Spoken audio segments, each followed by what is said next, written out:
Traders point அன்பர்களுக்கு சிறப்பு வணக்கம். நம்ம சின்ன டிஸ்க்ளைமர் எடுத்துக்கிறோம். நம்ம இங்கே பேசக்கூடியது எல்லாமே தகவலாக மாத்திரமே பார்க்கப்படணும். இது யாருக்கும் முதலீடு சம்மந்தமாக கொடுக்கப்படும் ஆலோசனை இல்லை.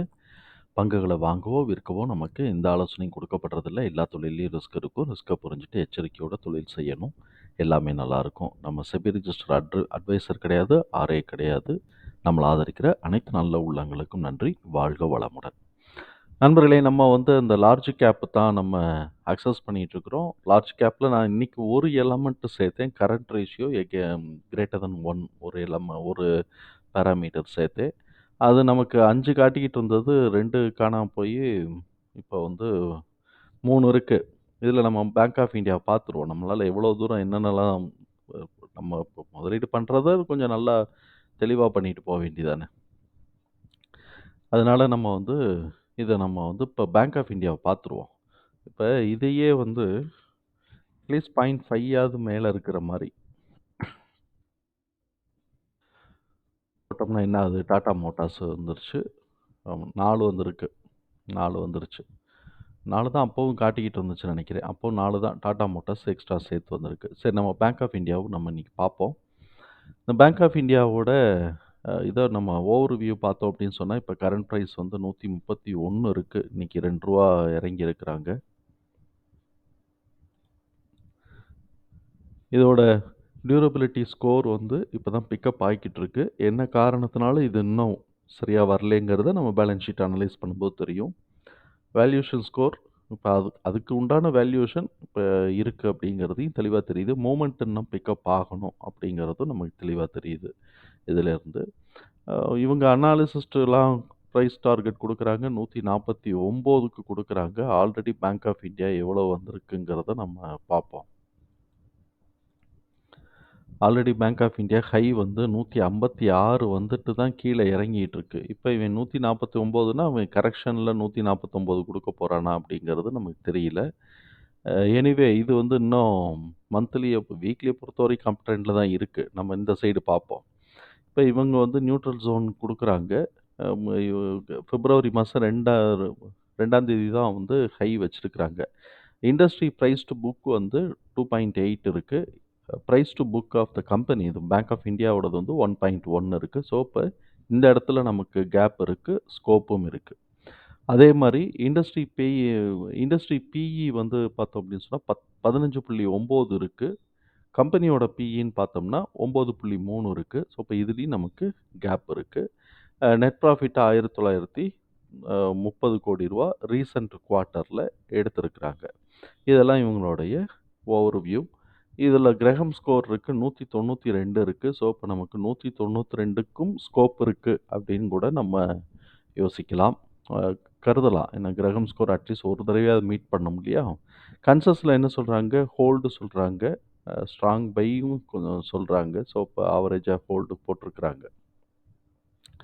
இப்படி இருக்கக்கூடிய இந்த கம்பெனியோட ரெவென்யூ மிக்ஸை நம்ம பார்க்கணும். இந்த ரெவென்யூ மிக்ஸு ஆனுவலைஸ் பண்ணிவோம். 65,000 கோடி ரூபா எல்லாம் 54,000 கோடி ரூபா எடுத்திருக்கிறாங்க. இந்த 54,000 கோடி ரூபாவில் 37,000 கோடி ரூபா கோர் பேங்கிங்லேயும் 16,000 கோடி ரூபா ட்ரெஷரியிலேருந்தும் வருது. அப்போ கிட்டத்தட்ட 55 15 15 15ன்னு பிரித்தோம்னா 45.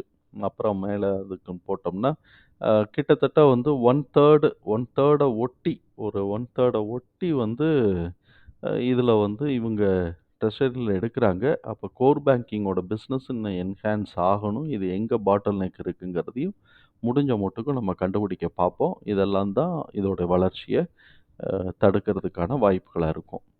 இப்போ நம்மளுடைய ஆனுவல் ரிசல்ட் நம்ம பார்த்தோம்னு வச்சுக்கோங்களேன், போன வருஷத்தை காட்டிலும் இந்த வருஷம் கூட தான். இவன் 2021 காட்டிலும் 2022 கம்மியாக எடுத்திருக்கிறான். அப்புறம் 2022 காட்டிலும் 2023 9 கோடி ரூபா கூட எடுத்திருக்கிறான். இதே மாதிரி தான் பார்த்தீங்கன்னா 2 வந்திருக்கான். 19லேருந்து ஃபஸ்ட்டு 2 வருஷம் க்ரோத்தில் இருக்குது. அப்புறம் 2 வருஷம் மைனஸில் இருக்குது. அப்போ இந்த வருஷம் 2 வருஷம் க்ரோத்தில் இருக்குன்னு கூட நம்ம கருதலாம். ஏன்னா 2 வருஷம் அதுக்கு முன்னாடி ஆல்டர்னேட்டிவ் மந்த்து இப்போ 2 வந்திருக்குன்னு சொல்லிட்டு 2 டேர்னாக வந்திருக்கு. அப்போ ஹைபாத்திசிஸ் 3வது டேர்ன் 2024 க்ரோத்தில் இருக்கும் அப்படின்னு நம்ம எடுக்கலாமா அப்படிங்கிறத நம்ம தான் யோசிக்கணும். ஸோ, இப்ப இது வந்து ஒரு ஹைப்போதீசிஸ் தான். இங்கேயும் 2, இங்கேயும் 2 அடுத்தது 2 வர்றதுக்கான வாய்ப்பு இருக்கு அப்படிங்கிறது நம்ம ஹைப்போதீசிஸ் தான். ப்ராஃபிட்ட பொறுத்தவரைக்கும் அவங்க என்ன பண்ணியிருக்கிறாங்க, நெட் ப்ராஃபிட்ட பொறுத்தவரைக்கும் கன்டினியூஸா வந்து அம் குரோத்ல தான் இருந்திருக்கு. நெட் ப்ராஃபிட் வந்து கன்டினியூஸா 2020லிருந்து பார்த்தோம்னா வச்சுக்க 2019லிருந்தே பார்த்துக்கணும்னு வச்சுக்கங்களேன், குரோத்ல தான் இருந்திருக்கு. 2019 ஆமா. 2019. ஆனா இது நெகட்டிவ் சைடு. இந்த நெட் ப்ராஃபிட் வந்து -5,00,000 5,500,00,000 இது வந்து குரோத்ல இருந்திருக்கு அப்படின்னு சொன்னோம்னாக்க, ஆல்ரெடி -6,000 கோடியிலிருந்து ரூ. 1,000 கோடி கம்மியாயிருக்கு அப்படிங்கிறது தான் ரூ. 500 கோடி கம்மியாயிருக்கு. அதிலிருந்து இன்னொரு ரூ. 2,000 கோடி கம்மியாகி மைனஸ் கம்மியாகி குரோத்ல தான் வந்திருக்கு. அதுக்கப்புறம் பாசிட்டிவ் ரிசல்ட் இங்க குடுக்க ஆரம்பிச்சுட்டான். 2021லேருந்து பாசிட்டிவ் நெட் ப்ராஃபிட் குடுக்க ஆரம்பிச்சுட்டான். அது அப்படியே குரோத் ஆகி போன தடவைக்கும் இந்த தடவைக்கும் 600 கோடி குரோத் ஆயிருக்கு. அது கிட்டத்தட்ட ஒரு 8%, 8.4% இருக்கு. ஆனா, போன வருஷம் வந்த ப்ராஃபிட் மார்ஜினுக்கும், இந்த வருஷம் வந்த ப்ராஃபிட் மார்ஜினுக்கும் வித்தியாசம் இருக்கு. போன தடவ ப்ராஃபிட் மார்ஜின் 8.94 இருந்திருக்கு. இந்த தடவ 8.44 தான் இருக்கு. 0.5 குறைஞ்சிருக்கு. ப்ராஃபிட் மார்ஜின் குறையுது அப்படின்னு சொன்னாலே நம்ம வந்து கொஞ்சம் யோசிக்க ஆரம்பிக்கணும். அலர்ட் ஆயிக்கணும் அப்படிங்கிறத நம்ம புரிஞ்சுக்கிறோம். இபிஎஸ் வந்து ரூ. 1 கூடியிருக்கு. அ அதுக்கும் ப்ராஃபிட் மார்ஜினுக்கும் இல்ல. ப்ராஃபிட் எடுத்தாலே இபிஎஸ் ஓடியாந்துரும். ஸோ, இப்ப இந்த மாதிரியான இந்த கம்பெனியை வந்து டார்கெட் அச்சீவ் பண்ணுவானா? அப்படிங்கிறது நமக்கு வந்து ஒரு இதா இருக்கணும். டார்கெட் அச்சீவ் பண்ணுவானா? அப்படிங்கிறத நம்ம பார்க்கணும். அப்படி டார்கெட் அச்சீவ் பண்றத வந்து நம்ம யோசிக்கும்போது, நம்ம நம்ம மெத்தட்ல தான் டிடிஎம்ம தான் போடுவோம். டிடிஎம் வந்து ரூ. 65,942 கோடி டிடிஎம் இருக்கு ரெவென்யூக்கு. ஆனா, இதுவரைக்கும் அவன் எடுத்தது வந்து பார்த்தோம் அப்படின்னு சொன்னா, ரூ. 49,226 எடுத்துட்டான். அப்ப இன்னும் ரூ. 16,700 கோடி டிஃபரன்ஸ் இருக்கு. இத அடைவானான்னு பார்த்தோம் அப்படின்னு சொன்னோம்னா, அவன் ஆவரேஜா பார்த்தோம்னாக்க 16,000 கோடி இருக்கு. நம்ம இந்த இடத்துல நான் ஆவரேஜ் ஒரு காலத்த சேர்த்துடுறேன். அதே மாதிரி நெட் ப்ராஃபிட்டும் பார்த்தோம்னாக்க 1413 தான் இருக்கு. ஆவரேஜா பார்த்தோம்னா, அதுவும் எடுக்கிறதுக்கு வாய்ப்புகள் இருக்குன்னு தான் தோணுது. அதே மாரி இபிஎஸ் வந்து 2.1 தான் இருக்கு. அதுவும் ஆவரேஜா எல்லாமே 3க்கு மேல இருக்கிறதுனால, இதுவும் கவர் ஆகுறதுக்கு வாய்ப்பு இருக்கு. இந்த நெட் ப்ராஃபிட்டும், இந்த ரெவென்யூவும் டிடிஎம்மும் எடுத்துட்டாங்கன்னா, இவனுடைய நெட் ப்ராஃபிட் மார்ஜின் வந்து பார்த்தோம்னா 10.13 வருது. இப்ப இந்த இந்த இத கரெக்ட்டா அச்சீவ் பண்ணிட்டாங்கன்னா 10.13 வருது. இந்த 10.13 வந்ததுன்னா, ஏற்கனவே இருக்கக்கூடிய 8.44 காட்டிலும் 2% முழு எண்ண மாத்திரம் வச்சுக்குவோமே. பாயிண்ட் ஃபிராக்ஷன விட்டுட்டு முழு எண்ண மாத்திரம் எடுத்தோம்னா 10 ஆயி போயிருது. அப்ப 2 பாயிண்ட் கூடுது. 2 பாயிண்ட் கூடுது அப்படின்னு சொன்னா சும்மா விடுவாய்ங்களா? அதே மாரி இபிஎஸ் எவ்வளோ கூடுதுன்னு பாருங்க. இபிஎஸ் வந்து நமக்கு இங்க பார்த்தோம்னா 12 வந்துருது. இபிஎஸ் வந்து 12 வந்துருது. அப்ப ஏற்கனவே இருக்கக்கூடிய இபிஎஸ்ஸ காட்டிலும் 2 பாயிண்ட் கூடுது. இன்னும் 9.8 10ன்னு வச்சுக்குவோம். 12ன்னு வந்துச்சுன்னா 2 பாயிண்ட் கூடுது. அப்ப நமக்கு வந்து என்ன ஆகுது? இது எல்லாம் 2 பாயிண்ட் இபிஎஸும் கூடுது, 2 பாயிண்ட் ப்ராஃபிட்டும் கூடுது அப்படின்னு சொன்னா, அதுக்கப்புறம் இத கேட்கவா வேணும்? ஏத்தி விடுவாய்ங்க. அதையும் தாண்டி இறக்கி விடுறதுக்குன்னு ஒரு சமாச்சாரம் இருக்கு. அந்த சமாச்சாரத்தையும் நம்ம பார்ப்போம். இப்ப பேலன்ஸ் ஷீட்ட நம்ம பார்த்தோம்னு வச்சுக்குவோமே, கன்சாலிடேட் பார்க்குறோம். கன்சாலிடேட் பார்த்தோம்னாக்க, இவன் வந்து ரூ. 4,000 கோடி ஷேர் ஹோல்டர்ஸ் ஃபண்ட் ஏறியிருக்கு அப்டின்னா, அந்த இடத்துல ரிசர்வ்ஸ் வந்து கூடியிருக்கு. நேச்சுரலாவே பேங்க்லாம் வந்து பார்த்தீங்கன்னா, லைபிலிட்டி சைடு கூட தான் இருக்கிறதுக்கு வாய்ப்புகள் இருக்கும். அதையும் தாண்டி தான் இவங்க ப்ராஃபிட் எடுக்கணும். சரி, ஃபினான்ஷியல் ரேஷியோஸ் என்ன சொல்லுது? இந்த இடத்துல நமக்கு அ புக் வேல்யூ வந்து 130 சொல்லுது. அது போன தடவைய காட்டிலும் இந்த தடவ ரூ. 10 கூட. இதே மாரி இந்த தடவையும் இன்னொரு ரூ. 10 கூடன்னா 140. 140ன்னு போட்டோம்னா, அதுக்கு ஒரு 4ன்னு போட்டா கூட 140ன்னு போட்டு ஒரு 2ன்னு போட்டா கூட ரூ. 260 வரணும். ஏற்கனவே ரூ. 150 ஹை வச்சுட்டு இப்ப கீழ இறங்கிட்டு இருக்கிறான். ஒரு 140ன்னு போட்டு ஒரு 2ன்னு போட்டா கூட 1.5ன்னே போட்டாலும் 2ன்னு போடுவோமே. 2ன்னு போடலாம். இல்லாட்டி 1.5ன்னு போட்டா கூட கிட்டத்தட்ட ரூ. 200 நெருக்கி நமக்கு போறதுக்கு வாய்ப்பு இருக்கு. என்னென்னலாம் பாட்டில் நெக் இருக்கு அப்படின்னு சொன்னாக்க, ரிட்டர்ன் ஆன் ஈக்விட்டி கம்மியா வருது. லெஸ் தென் 10% வருது. ரிட்டர்ன் ஆன் கேப்பிட்டல் எம்ப்ளாய்டும் 10% வருது. டெப்ட் டூ ஈக்விட்டி வந்து 1.2 இருக்கு. இப்ப கொஞ்சம் கூடியிருக்கு. அதனால டெபாசிட் கூடிருச்சுன்னா, ஆட்டோமேட்டிக்கா கூடுறதுக்கு வாய்ப்பு இருக்கு. இது நம்மளால புரிஞ்சுக்க முடியுது. ஆனா, பேங்க்ல வந்து இது கொஞ்சம் கூட எடுத்தா நல்லது. 10 வேணும். அவ்வளோ தூரம் ரிட்டர்ன் ஆன் ஈக்விட்டி எடுக்க முடியாட்டி கூட, ரிட்டர்ன் ஆன் கேப்பிட்டல் எம்ப்ளாய்டு இன்னும் கொஞ்சம் கூட எடுத்தா நல்லா இருந்திருக்கும். கேஷ் ஃப்ளோவ பொறுத்தவரைக்கும் நமக்கு பார்த்தோம் அப்படின்னு சொன்னாக்க, மைனஸ் கேஷ் ஃப்ளோ தான் வருது. ஃபினான்சிங் ஆக்டிவிட்டில மாத்திரம் தான் பிளஸ் கேஷ் ஃப்ளோ வந்திருக்கு. ஆப்பரேட்டிங் எக்ஸ்பென்சஸ்லயும் மைனஸ் வந்திருக்கு. டோட்டலா வந்து நெட் கேஷ் ஃப்ளோ சேஞ்சஸ்லயும் மைனஸ் தான் வந்திருக்கு. ஆனா, போன தடவ இருந்த மைனஸ காட்டிலும் இந்த தடவ ரொம்ப பெரிய லெவல்ல குறைஞ்சிருக்கு. see இங்க வந்து பார்த்தோம்னா, இந்த இடத்துல இவன் வந்து அடுத்த தடவ இவன் கரெக்ட்டா அந்த டார்கெட் அச்சீவ் பண்ணான்னா, இது பாசிட்டிவா வர்றதுக்கான வாய்ப்புகள் இருக்குங்கிறதுக்கு நம்ம இங்க பார்ப்போமே. இந்த இடத்துல வந்து பார்ப்போம். 40,000 பாயிண்ட் வந்து நெட் கேஷ் ஃப்ளோ மைனஸ் இருக்கா? அதுக்கு அடுத்து பார்த்தோம்னா, கிட்டத்தட்ட 35,000ன்னு வச்சுக்குவோம். 34 புள்ளி 34,984 வருது. 35ன்னு வச்சுக்குவோமே. கிட்டத்தட்ட 5 தான் குறைஞ்சிருக்கு. ஆனா 2023ல பார்த்தோம்னா 7,000 இருக்கு. அப்படின்னா கிட்டத்தட்ட 27,000 பாயிண்ட் வந்து பிளஸ்ஸு. அதனால தானே 7,000 குறைஞ்சிருக்கு. 27,000 பாயிண்ட் பிளஸ். அப்ப அடுத்த தடவ இதே மாரி 20,000 பாயிண்ட்ன்னு எடுத்தாய்ங்கன்னு வச்சுக்கங்களேன், அப்ப அடுத்த தடவ பிளஸ் 13 ஆயி போயிரும். 13,000 ஆயிரும். அப்படிலாம் வந்துச்சுன்னா ரொம்ப கமாண்டிங் கேஷ் ஃப்ளோ ஆயிரும். அது வருதா இல்லையாங்கிறத நம்ம வந்து ஃபர்தரா பார்ப்போம். இப்ப இவனோட என்பிஏ லெவல் நம்ம பார்க்கணும். இவனோட என்பிஏவோட லெவல் நம்ம பார்க்கும்போது இப்ப இவனோட என்பிஏ கிராஸ் என்பிஏ பார்த்தோம்னாக்க 5.35 இருக்கு. போன தடவ 5.84 இருந்தது. இப்ப 5.35 இருக்கு. நெட் என்பிஏ வந்து 1.41 இருக்கு. போன தடவ 1.54 வந்திருக்கு. ஸோ, இப்ப இது வந்து நமக்கு 3க்கு கீழ வரணும். இது வந்து 0க்கு கீழ வரணும். நெறைய கம்பெனி நெறைய பேங்க்ஸ்லலாம் வந்து கம்மியாயிருச்சு. இப்ப இது வந்து வரணும். ஸோ, இப்ப இதெல்லாம் தான் அம் இவங்களுக்கு வந்து ஃபர்தரா ரொம்ப பெருசா ஒரு மாஸ் புல் ரன் கிடைக்காம போறதுக்கு இது ஒரு மிகப்பெரிய இதா இருக்கும். அடுத்த தடவ என்பிஏ வந்து குறைஞ்சு வந்துருச்சு அப்படின்னு சொன்னாக்க, இது நல்லா போறதுக்கான வாய்ப்புகள் இருக்கு. இப்ப இவனோட நம்ம வந்து இது பார்ப்போம். Uh shareholders shareholding pattern எப்படி இருக்கு அப்படிங்கிறதையும் நம்ம பார்ப்போம். ஷேர் ஹோல்டிங் பேட்டர்ன பொறுத்தவரைக்கும் ப்ரமோட்டர்ஸ் வந்து இங்க ப்ரமோட்டர்ஸ் அப்படியே தான் வச்சிருக்கிறாங்க. பிளெட்ஜ் ஒண்ணும் இல்ல. ஒரே ஒரு கொஞ்சூண்டு லாக்டு தான் இருக்கே தவிர்த்து பிளெட்ஜ் ஒண்ணும் இல்ல. டிஐஎஸ் வந்து பார்த்தோம்னா, டிசம்பர் மாசமும் ஏத்தியிருக்கிறாய்ங்க. இந்த வருஷமும் ஏத்தியிருக்கிறாய்ங்க. ஆமா டிசம்பர் மாசம் ஏத்தி வச்சிருக்கிறாய்ங்க. டிசம்பர் 11ல கொஞ்சம் ஏத்தி வச்சிருக்காய்ங்க. பாருங்களேன், செப்டம்பர் இங்க இருக்கா? டிசம்பர் மாசம் 11த் கொஞ்சம் ஏத்தி வச்சிருக்கிறாய்ங்க. இப்ப செப்டம்பர்லேருந்து 11க்கு வந்து டிசம்பர் 11க்கு வந்து பார்த்தீங்கன்னா, ஒரு கிட்டத்தட்ட ஒரு 2 1/2 பாயிண்ட் ஏத்தி வச்சிருக்கிறாய்ங்க. 2.6 வரைக்கும் ஏத்திட்டாய்ங்க. திருப்பி டிசம்பர் மாசம் எண்ட் ஆஃப் த டிசம்பர் பார்த்தோம்னா, இன்னும் ஏத்தி 4 ஆக்கி விட்டுருக்கிறான். இங்க 3.92லேருந்து இன்னும் வந்து ஒரு 0.3 ஏத்தி 4.26 ஏத்தி வச்சிருக்கிறான்.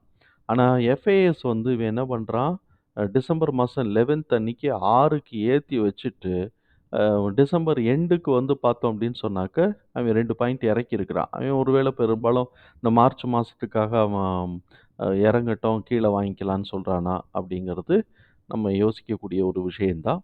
அப்ப இப்படி இருக்கக்கூடிய இந்த கம்பெனி ஒரு ஹோல்டிங் அ க ஹோல்டிங்ல இருக்கக்கூடிய இந்த கம்பெனி மொமெண்டம் ஸ்கோர் பிக் ஆகிட்டுருக்கு. டியூரபிலிட்டி வந்து நம்ம ஏற்கனவே சொன்ன மாரி, கேஷ் ஃப்ளோ பாசிட்டிவா வரும்போது மாத்திரம் தான் இது நீங்க என்னதான் இது எடுத்தாலும் கேஷ் ஃப்ளோ நெகட்டிவா இருக்கு அப்படின்னு சொன்னா, அந்த டியூரபிலிட்டி ஸ்கோர் வந்து கொஞ்சம் கம்மியா வர்றதுக்கு தான் வாய்ப்பா இருக்கு. ஏன்னா ஃபினான்ஷியல் ஸ்ட்ரென்த் வேணும் இல்லைங்களா? அதுக்காக தான்.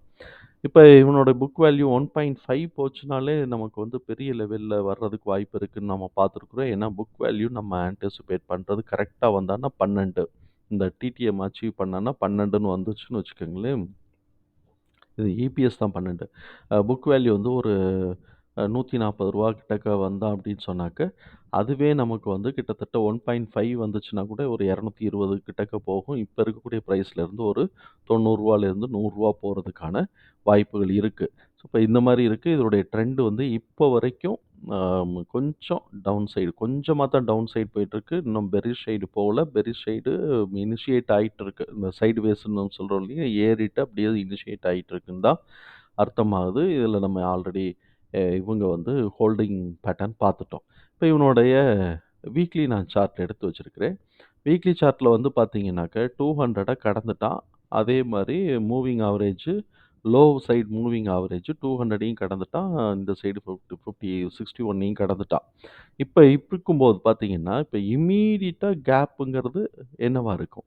இப்ப ஏற்கனவே வந்து 2023ல வந்து பார்த்தோம்னா, 1, 2 இது வந்து வந்திருக்கு. அப்ப இந்த இடத்துல 1, 2 இத தொடல.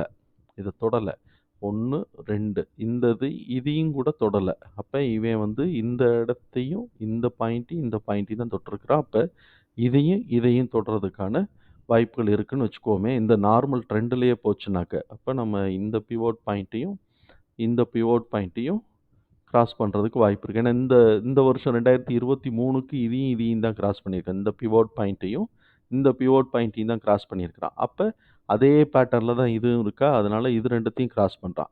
சரி, இப்ப இவன் இத கிராஸ் பண்ணும்போது பார்த்தீங்கன்னாக்க, இங்கேருந்து பார்த்தோம்னா கிட்டத்தட்ட இந்த பிவோட் பாயிண்ட்ல இருந்து ஒரு ரூ. 30 கூட வந்திருக்கு. அப்ப இந்த பிவோட் பாயிண்ட்ல இருந்தும் அதே மாரி ஒரு ரூ. 30 கூட போச்சுன்னு வச்சுக்கங்களேன். இந்த பிவோட் பாயிண்ட் எங்க இருக்கு? 176 ரூ. 30 கூட போச்சுனாக்க, 200 சொச்ச ரூவா இந்தா ஓடியாந்துருச்சா? இந்த இடத்துக்கு ஓடியாந்துருச்சு. இந்த இடத்துக்கு ஓடியாந்துருச்சு. இதுதான் நம்ம வந்து புக் வேல்யூல ஆன்டிசிபேட் பண்ணக்கூடிய ஃபிகராவும் இருக்கு. அத இன்னும் கொஞ்சம் புக் வேல்யூ நல்லா குடுத்தான்னா, இங்க கூட 218 கூட போறதுக்கு வாய்ப்பு இருக்கு. ஸோ, அப்ப நமக்கு வந்து ஃபர்ஸ்ட்டு ரேஞ்ச் வந்து என்ன வருதுன்னாக்க 160லிருந்து 178 எது அந்த டிடிஎம் ப்ராஃபிட் ஒழுங்கா எடுத்துட்டான்னா, அதே இத கொஞ்சம் எக்ஸ்டெண்ட் பண்ணி கொண்டு போறான் அப்படின்னு சொன்னாக்க, 197லிருந்து 216 வரைக்கும் வாய்ப்பு இருக்கு. இந்த ரேஞ்சுக்குள்ள எங்கேயோ வர்றதுக்கு வாய்ப்புகள் இருக்கு.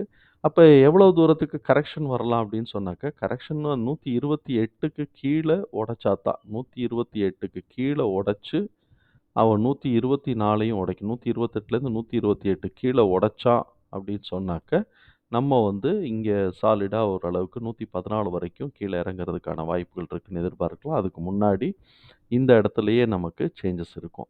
சரி, இப்ப இந்த கீழ இறங்குறது சம்மந்தமா எப்படி பார்க்க போறோம் அப்படின்னு சொன்னாக்க, இந்த டவுன் சைடு இவன் இத உடைக்கட்டும். இத உடைச்சான்னா, பெரிய கேண்டில் இங்க இருக்கு. அதோட அடுத்து அதுக்கு முன்னாடி இருக்கக்கூடிய கேண்டில் இங்க இருக்கு. அ அதுக்கு முன்னாடி இருக்கக்கூடிய கேண்டில் இங்க இருக்கு. இப்ப நார்மலா வந்து பார்த்தோம் அப்படின்னு சொன்னா, இந்த எந்த இடத்துல டர்ன் ஆயிருக்கோ, அதுக்கு முன்னாடி இருக்கக்கூடிய ஒரு கேண்டில் அப்படின்னு சொல்லி பார்ப்போம். இங்க கிரீன் வந்திருக்கு. அதுக்கு முன்னாடி இருக்கக்கூடிய கேண்டில் வந்து இந்த ரெட் கேண்டில் இங்க இருக்கு. இப்ப இதுக்கு முன்னாடி இருக்கக்கூடிய ரெட் கேண்டில் அப்படின்னு சொன்னா, 121 அல்ல அப்படின்னு சொன்னாக்க 114. இவன் கீழ இந்த இந்த ஸ்ட்ரக்சர உடைச்சான் அப்படின்னு சொன்னாக்க, இங்க வரைக்கும் வர்றதுக்கு 121லிருந்து 114க்குள்ள வர்றதுக்கு வாய்ப்பு இருக்கு.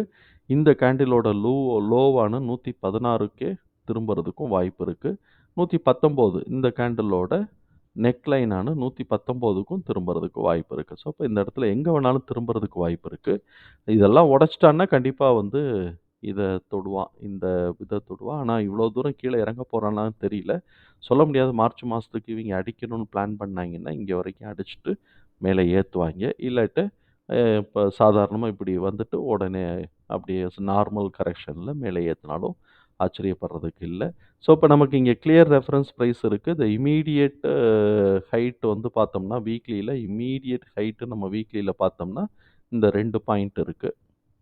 இந்த 2 ஹைட் இருக்கு. இந்த 2 ஹைட்டுக்குள்ள நம்ம வந்து இந்த ஹைட்ட வந்து ஃபர்ஸ்ட்டு டார்கெட்டாவும், இந்த ஹைட்ட வந்து செகண்ட் டார்கெட்டாவும் நம்ம ஃபிக்ஸ் பண்ணிக்கலாம்.